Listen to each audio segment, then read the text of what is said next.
Hello and welcome to the Season 7 premiere of The Real Deal. I'm your host, Stephanie Bristow. We've got a lot in store for you tonight, including recaps of the summer's biggest movies, the fall's most anticipated TV shows, and another edition of Morgan's Top 5. But first, here's Kaylee Russell with the latest news from Hollywood. Kaylee? Thanks, Stephanie. The star of the TV series Spartacus Blood and Sand died Sunday of non-Hodgkin's lymphoma in Sydney, Australia. 39-year-old Andy Whitfield was preparing for the second season when he was diagnosed with cancer 18 months ago. Australian actor Liam McIntyre will take over his role. In other news, Kate Gosselin of TLC's Kate Plus 8 says, given the choice, she would put her kids back on television. The series finale aired Monday night, much to the relief of her ex-husband, John Gosselin, who told the Today Show he was happy his kids would finally get some privacy.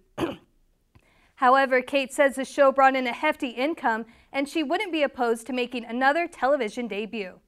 And for the Carrie Bradshaw fans, look out for a Sex and the City spin-off series coming to the CW soon. The series will be called The Carrie Diaries, and it will chronicle Bradshaw's senior year of high school. There's no casting news yet, but two of the producers of Gossip Girl are rumored to join the project. That's what's going on in Hollywood. Back to you, Stephanie. Thanks, Kaylee. Dennis Sullivan joins us now with a brand new segment entirely devoted to music news. Dennis? Thanks, Stephanie. Controversy and conspiracy surround this week's #1 album on the Billboard charts. Rapper Lil Wayne's newest album, The Carter 4, was released and sold over 964,000 copies. This feat is even more impressive considering it was leaked online just days prior to the official release. However, this caused suspicions about who was actually purchasing the album. Rumors have circulated that record label's CEO, fellow rapper Birdman, bought thousands of copies of the album himself in order to boost sales. He has denied all claims of this practice of backward hustling and attributes the success to the loyalty of Lil Wayne's fan base. While Weezy is sticking to what he's best at, others are going outside of their comfort zone. Actor Hugh Laurie from the television hit House MD has released his debut album, Let Them Talk. He sings and plays piano on this jazzy, New Orleans-inspired track list. Although critics have mixed feelings toward Laurie's venture, the majority of responses have been positive. And that's it for the Music Minute. Stephanie? Thanks, Dennis. After the break, Morgan Stayer discusses the ending of the biggest movie franchise in history. You won't want to miss this. Never forget where you came from. Only 4 people know what happened here. No matter what, the truth stays in this room, between us. Mom needed you. I needed you. You're my big brother. You bailed on me. I was a 16-year-old kid. What the hell did I know? You had a choice, okay? You had a choice. We gone done it now. On day 1, there were 2 people, and then 4, and then 16. In 3 months, it's 1 billion. That's where we're headed. Cook your samples, destroy everything.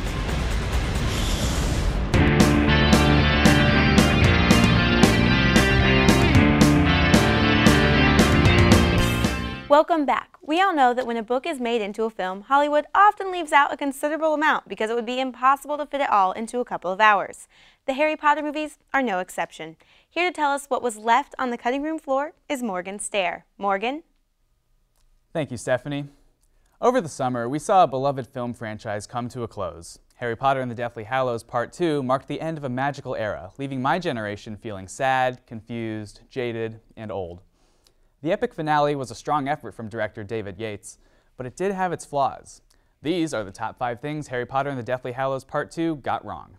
This edition of Top 5 contains spoilers for the 2 people on Earth who don't know what happens in Harry Potter and the Deathly Hallows. Number 5. We don't see any of the good guys die. The Battle of Hogwarts is a magical bloodbath with numerous casualties on both sides. Characters that we have grown attached to over 7 books begin to drop like flies as the battle intensifies.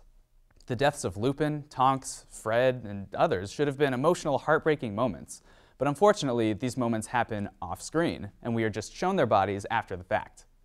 Why? Number 4.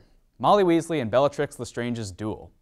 It was one of the most anticipated scenes from the book, and I would have forgiven the fact that it wasn't done perfectly if it wasn't done so badly. Bellatrix is trying to kill Ginny Weasley, so, like a good mom, Molly intervenes. Now, prior to this scene, Bellatrix murdered Molly's son, Fred, But we don't know that she did it because we didn't see it happen. Therefore, Molly's famous line, "Not my daughter, you B-word," doesn't make any sense. So then the two witches throw some magic at each other, and then Molly delivers the winning blow with a super effective body into confetti spell. Molly smiles as the confetti, made out of Bellatrix's entrails, floats tranquilly down to the Great Hall floor. Yeah, she smiles. The death of her son really seems to be getting to her. Number 3, bad makeup. I'm talking about the epilogue when Harry, Ron, Hermione, Ginny, and Malfoy have their middle-aged faces on. While I did have a good laugh at Ron's potbelly and comb-over thing, I just couldn't help but think about how much better the aging makeup looked in the Back to the Future movies. And those were made over 20 years ago. That makes less sense than a resurrection stone being hidden inside a golden snitch that opens when you put your mouth on it. Number 2, where's Hagrid? Hagrid is MIA for basically the entire battle, which is basically 9/10 of the movie. And then, out of nowhere, we see him, held hostage and tied up by Death Eaters in the Forbidden Forest.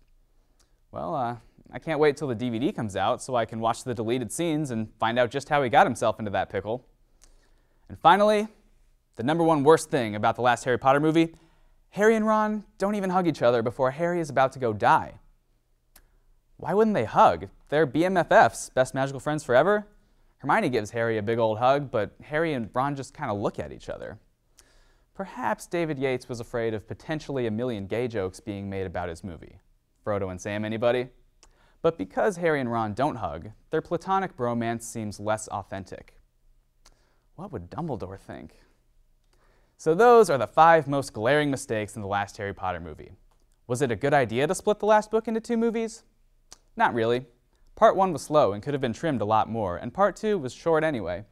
Twilight Breaking Dawn, on the other hand, should have been split into 0 parts. For Top 5, I'm Morgan Stair. Mischief managed. Back to you, Stephanie. Thanks, Morgan. Up next, Ben Kramer and Andrew Bennett discuss a few of this summer's biggest movies, and Molly gives her first episode of the week of the season. Don't go anywhere.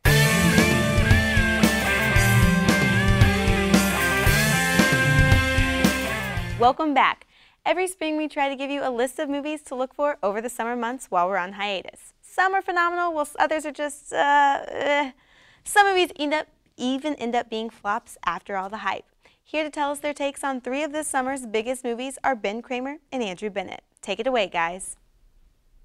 Thanks, Stephanie. And thank you all for tuning in to Hit or Miss with Ben and Andrew. I'm Andrew. And I'm Ben. And this summer at the movies, we encountered aliens, brides, Smurfs, Kung Fu Pandas, aliens, wizards, and, well, aliens, but fighting cowboys. Today we are going to talk about 3 summer movies and see if they made our hit list. Our first film is Michael Bay's Transformers: Dark of the Moon. This film followed the notoriously bad Transformers: Revenge of the Fallen, and I feel like this movie can be summed up in one sentence. Giant alien robots fighting to save the world yet again, with Shia LaBeouf in the middle, screaming like a little girl. Basically, the only difference for me here is that Megan Fox's character was replaced by, you guessed it, another supermodel. So I'm going to give this Michael Bay threequel a miss. Yeah, I can't believe I'm doing this, but I'm actually going to give this movie a hit. You know, it's not a great movie, and yes, this is Michael Bay at the peak of his Michael Bay-ness.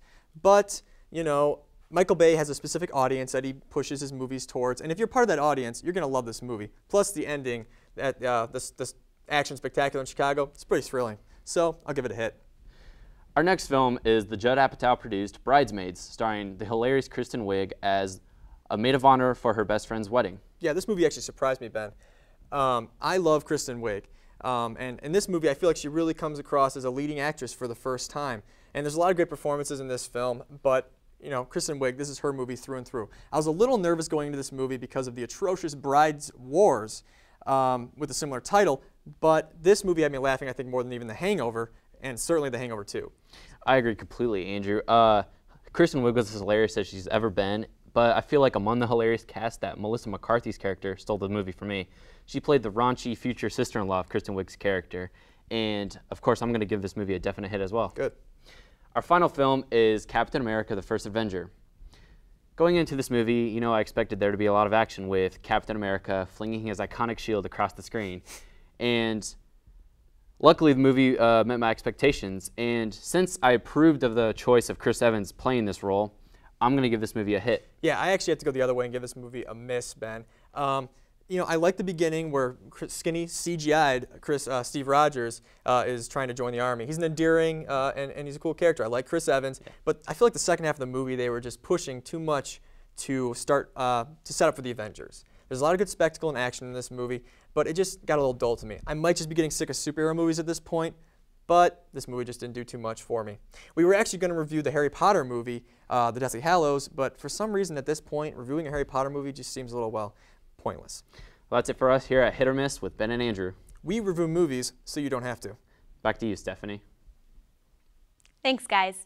If we were to trust anyone's opinion on upcoming television shows to watch, it would be Molly Rakers. Here are her suggestions for the coming year in her latest edition of Molly's Episode of the Week. Thanks, Stephanie. Now, last week it was slim pickings for TV shows, so instead of picking my favorite episode of the week out of like 3, I'm going to choose my favorite TV show of the summer, since there are probably a little bit more and I watched a lot more. And then later on, I'm going to tell you 5 shows you should be watching during the fall, returning and new. My favorite TV show of the summer goes to USA Network's Suits. This is about a high-class ranking closer lawyer, Harvey Specter, who hires Mike Ross as his associate. But there's a catch. Mike Ross doesn't have a law degree. He was caught with drugs, but he does have a photographic memory, which is how he knows everything about law because he used to take the LSATs for money. Now I'm going to show you a clip from the first episode of when Harvey and Mike first met. I told you that I consume knowledge like no one you've ever met, and I've actually passed the bar. I'd say you're full of crap. That's a Barbary legal handbook right there, right? Open it up. Read me something. Anything.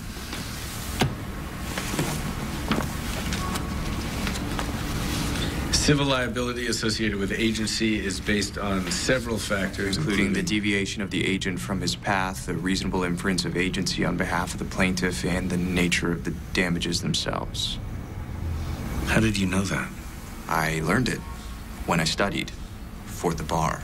The show also has a lot of sarcasm, and I love sarcasm, which is probably why I like it a lot. But it also has a love triangle, as usually all TV shows have, but this one works. It has lawyer competition between the firm with Harvey and his character Lewis, which is pretty fun.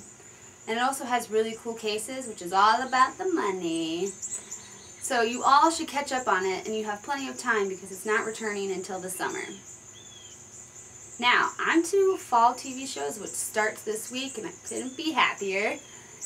3 new shows you should be watching is Ringer, Person of Interest, and Terra Nova.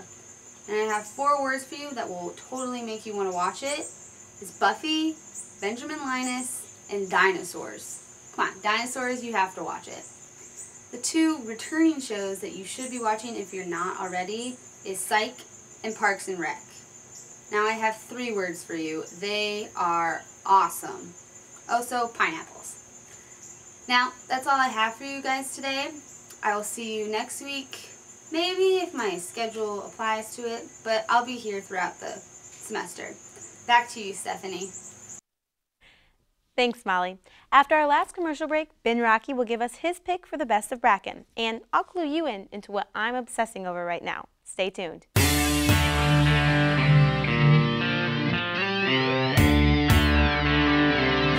Welcome back. Movies are like people. Some are popular and some just aren't as well known. Ben Rocky is here to shed light on the Underdog Movie of the Week available at Bracken. Ben? Thanks, Stephanie.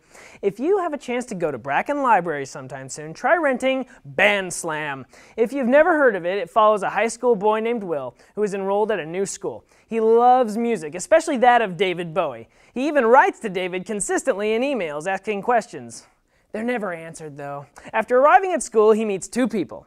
Sam, which is spelled S-A-5-M, the 5 is silent, and Charlotte. Sam is a bit of a loner, but she and Will eventually become pretty good friends. Charlotte volunteers at a daycare center, and after asking Will to help her at the daycare center, he eventually ends up becoming the manager of her rock band that she performs in. Together, they bring a group of musical outcasts together in an attempt to win Band Slam, the local band competition held at their town. Now, at first glance, this may look like a hybrid of High School Musical and School of Rock, Vanessa Ann Hutchins from High School Musical plays Sam, and Charlotte is played by Ali Machaka of Disney Channel fame. These cast members, plus the tired-sounding plot, may make you think that is just another feeble attempt to be hip and attract the teen demographic. Well, it's much more than that. I rented it from my local library last summer on a whim, and I thought it was one of the best high school/band films I had seen in a while. On the outside, yeah, it's got the cheap teen-attracting shell, but there is a lot going on underneath. The relationships between the main character, Will, and these two girl characters are so well explored that it actually hits you where you wouldn't expect it. There's also a relationship with his mom, who is played wonderfully by Lisa Kudrow. In addition to the definite heart located in the center of this film, you'll also find a few twists you wouldn't expect, and I was particularly surprised. Also, it may make you remember fondly the days of high school when, things were different. Different things were important to you at these times, so it'll give you a sense of nostalgia in that aspect. I want to tell you more, but I'm actually afraid I might give some stuff away. So, see this movie. It's at Bracken Library at Ball State. I'm sure it won't be what you would expect. It's a rock and roll film like you've never seen. I'm Ben Rocky with the best of Bracken. Back to you, Stephanie. Thanks, Ben. Unfortunately, it's time for us to wrap things up, but I want to leave you with my 3 current obsessions in entertainment. First up is Adele. Unlike most artists her age, Adele doesn't need auto-tune. Why? Because she has pure, raw talent. My friends and I were belting out Someone Like You months before she sang it on MTV's Video Music Awards. If you don't have her CD, 21, make sure to go buy a copy. When it comes to movies, I'm going old school today. In honor of the start of the football season, I just recently rewatched Remember the Titans. Not only is Denzel Washington's performance solid as a rock, but the inspirational messages this movie sends are perfect to get anyone motivated for the beginning of a new semester.